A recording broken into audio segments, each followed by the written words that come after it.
Baik saudara, pelaburan dalam sektor kesihatan diperlukan Sarawak dalam memastikan perkhidmatan perubatan berkualiti selari dengan keperluan semasa. Perinciannya langsung saja bersama rakan penyampai Buma Win di Kuching. Silakan Buma.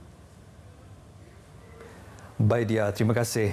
Sarawak memerlukan pelaburan dalam sektor kesihatan terutama teknologi perubatan untuk memastikan perkhidmatan perubatan yang berkualiti serta selari dengan keperluan semasa.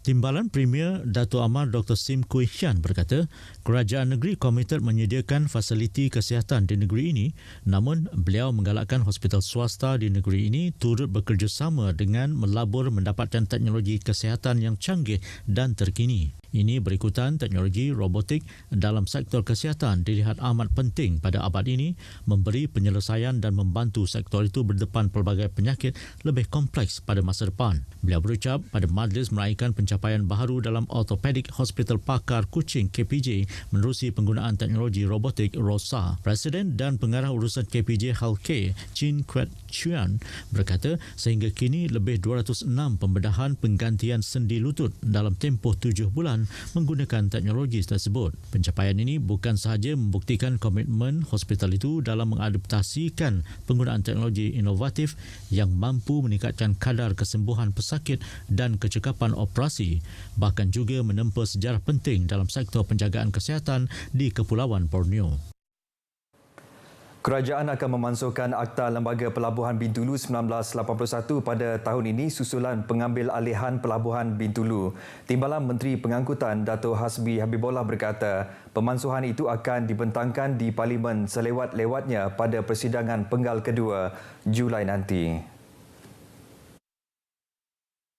Jelasnya peralihan kuasa ke atas pelabuhan itu, akta terbabit tidak lagi terpakai yang digubal khas bagi Pelabuhan Bintulu pada 1981. Bintulu Port ni, Pelabuhan Port pun sebenarnya di bawah Bintulu juga. Ya. Tetapi ialah sebab itulah dengan adanya kuasa teknikal ini akan mengatur semua memperalusi perkara-perkara termasuklah akta itu tadi. Memanglah sebab kalau dah jadi negeri Sarawak tak perlu lagi lah dianya jadi persekutuan. Dato' Hasbi bercakap kepada media selepas majlis penutupan program Kembara Sarawak Bertadarus Lembaga Pelabuhan Bintulu di Masjid Al-Ghazali Kuching. Malah pengambil alihannya yang akan berkuat kuasa tahun depan tidak dibuat terburu-buru bagi memastikan kebajikan kekitangannya dapat diselesaikan. Dalam majlis tersebut, seramai 30 golongan asnaf menerima sumbangan raya dari pelabuhan terbabit dan merupakan salah satu program tanggungjawab korporat sosialnya CSR. Yang di-Pertuan Negeri Sarawak Tun Pehin Sri Dr. Wan Junaidi Tuanku Jaafar bersama isteri Toh Puan Fauziah Muhammad Sanusi telah menyantuni warga pemerintahan Medan Timur Tentera Darat bersempena bulan Ramadan dalam majlis berbuka puasa berlangsung di Camp Penrison, Kuching. Ketibaan Tun Pehin Sri Dr. Wan Junaidi Tuanku Jaafar serta isteri Toh Puan Fauziah Muhammad Sanusi telah disambut oleh Panglima Medan Timur Tentera Darat Lieutenant General Datuk Muhammad Sofi Mat Lepi serta isteri Datin Erni Irawati Rosli. Selain Panglima 1 Division Major General Datuk Muhammad Fauzi Khamis serta isteri Datin Nurul Amira Ahmad Yunan. Sebelum majlis berbuka puasa, Yang di-Pertuan Negeri serta isteri menyampaikan sumbangan kebajikan kepada golongan asnaf, saudara baharu, anggota dan anak yang mengidap penyakit kronik serta penghuni rumah kanak-kanak Toh Puan Norkiah. Yang di-Pertuan Negeri turut menunaikan solat maghrib, isya dan solat sunat tarawih berjemaah bersama warga Camp Penrison. Baik, sementara itu, kira-kira 1,000 kaki tangan kumpulan Yayasan Sarawak hadir majlis berbuka puasa bersama-sama Premier Sarawak Datuk Patinggi Tan Sri Abang Johari Tonopeng serta isteri Puan Sri Datuk Amar Jumaani Tun Tuanku Bujang. Majlis turut disertai 50 anak-anak dari Yayasan Kemajuan Insan Sarawak Yakin dan Sekolah Antarabangsa Yayasan Sarawak. Sementara itu, Abang Johari turut menyampaikan sumbangan duit raya kepada anak-anak Yakin pada majlis yang diadakan di Kuching tersebut. Dalam majlis yang sama, Premier Sarawak merangkap pengerusi Yayasan Sarawak turut menyaksikan penyerahan zakat perniagaan dari kumpulan Petronesa Sdn Bhd sebanyak RM426,762 dan syarikat Sanjung Etika Sdn Bhd sebanyak RM53,938. Akad penyerahan zakat dibacakan oleh Setiausaha Kerajaan Negeri Datuk Amar Muhammad Abu Bakar Marzuki dan disampaikan kepada Pengurus Besar Tabung Baitul Mal Sarawak Datuk Abang Muhammad Shibli Abang Muhammad Naili. Turut menyerahkan zakat pengarah syarikat Pometias dan Berhad Mersal Abang Rosli iaitu sebanyak RM16,140. Dalam pada itu, Premier Sarawak sempat menaikkan solat Maghrib, Isya serta solat sunat tarawih. Kementerian Pembangunan Wanita, Kanak-kanak dan Kesejahteraan Komuniti telah meluluskan 122 permohonan baharu dan lanjutan bantuan khas pesakit buah pinggang sejak 1 Januari lepas.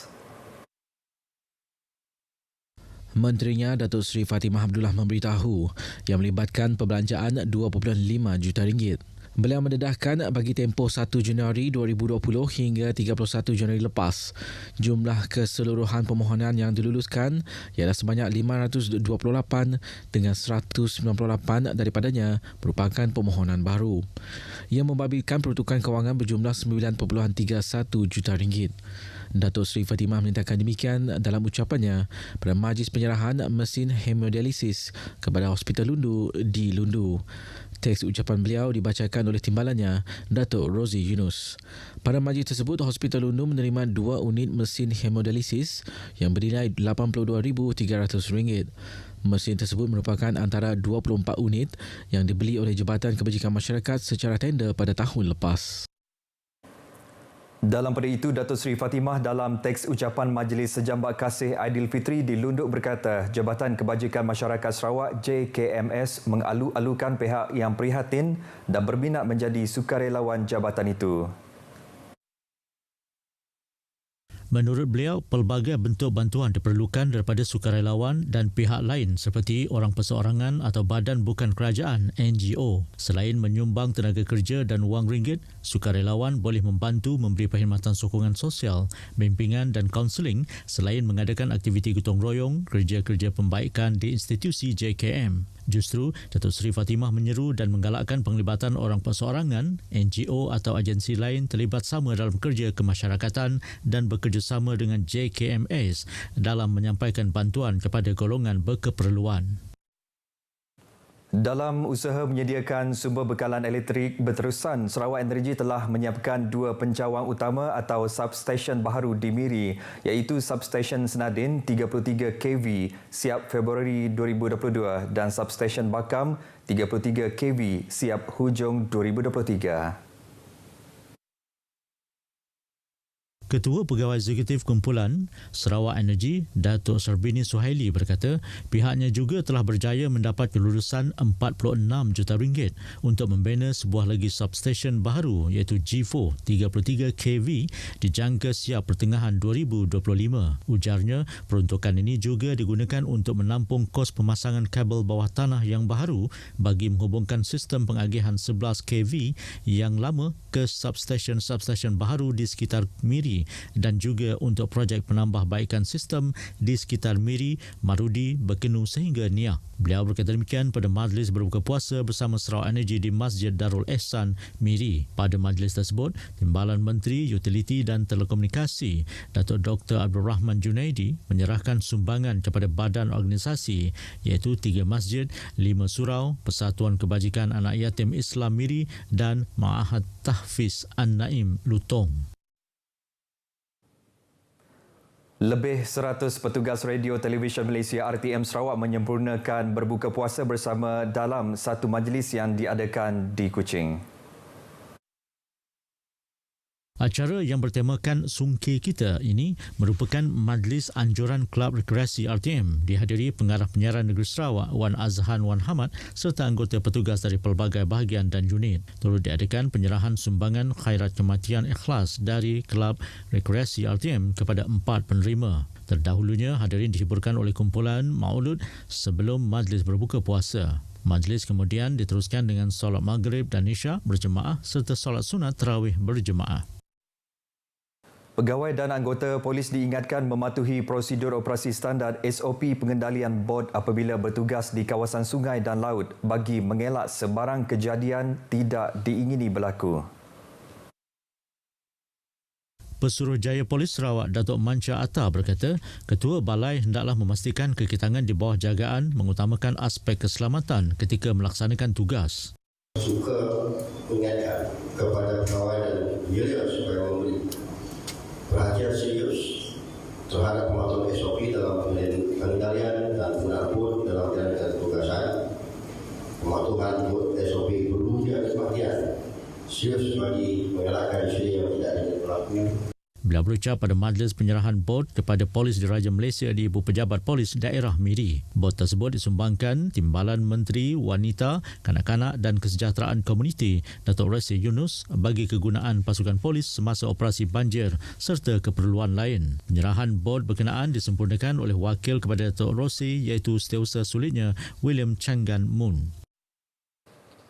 Saudara, perkongsian itu tadi mengakhiri berita dari Sarawak. Dari sungai ke segara, Palestin pasti merdeka. RTM, teman setia anda. Kita kembali bersama Dia untuk lebih banyak perkembangan berita. Dia, silakan.